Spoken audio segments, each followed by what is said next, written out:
If you are facing issues with messages not sending on Facebook Messenger, and try this solution to resolve this problem. First of all, check your internet connection. Ensure that your device is connected to a stable Wi-Fi or mobile data connection. If you are on Wi-Fi, try switching to mobile data or vice versa to see if it helps. After that, simply open the App Store on iOS and Google Play Store on Android. Now once inside the App Store, tap on the search address bar and search for the Messenger. If you see the update icon available right next to the Messenger, then update it to the latest version.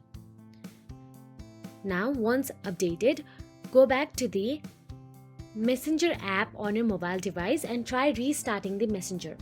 On iOS, swipe up and close Messenger from the app switcher, and all you have to do is open it again. See if this method helps or not.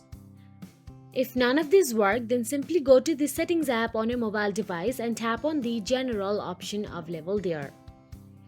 Once inside the General, all you have to do is tap on the iPhone Storage option available there. Inside iPhone Storage, from the list of apps, scroll down and look for the Messenger and tap on it. Once you tap on the Messenger, you will get to see Upload app option available there. Simply upload the Messenger and reinstall it. So that is it. If you found this video helpful, please like, share and subscribe, and thank you so much for watching.